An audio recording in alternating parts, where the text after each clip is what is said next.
yung sinasabi ko sa inyo kanina. Yan. Kita nyo, ulo dyan, may pahak. Oh. Diba? Stress yan, guys. Eh ngayon, medyo nagkabuhok-buhok na, tumutubo na siya, maitim na siya. Kasi syempre, hindi na siya nabibigatan. Ako na nag-provide ng pang-budget, pag wala pa siyang sahod, tapos balit lang ang sahod niya, yung binabayad niya pa sa mga utang niya. Kasi syempre, may utang din yan siya. Ako na nagbayad ng hindi niya kayang bayaran, bahay, marami ko namin, kuryente, tubig. Support the best. Natagaan-gaan na yun siya. Kaya, may busok na yan siya. Marami ng ubos. Kawawa.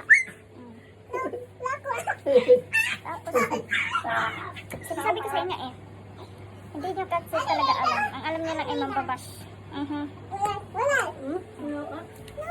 Tagay ang buhok imong papa kay. Anong masasabi mo daw? Ang dami akong bashers. Yeah, why ganyan? Bashers? Ano daw masasabi mo sa bashers ba? This family is strong. Ano na, anti-lupus na yun sa ulo.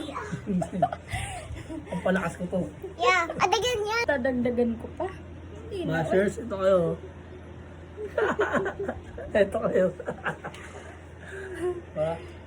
Tayo. Send Hindi love, kasi- don't hate.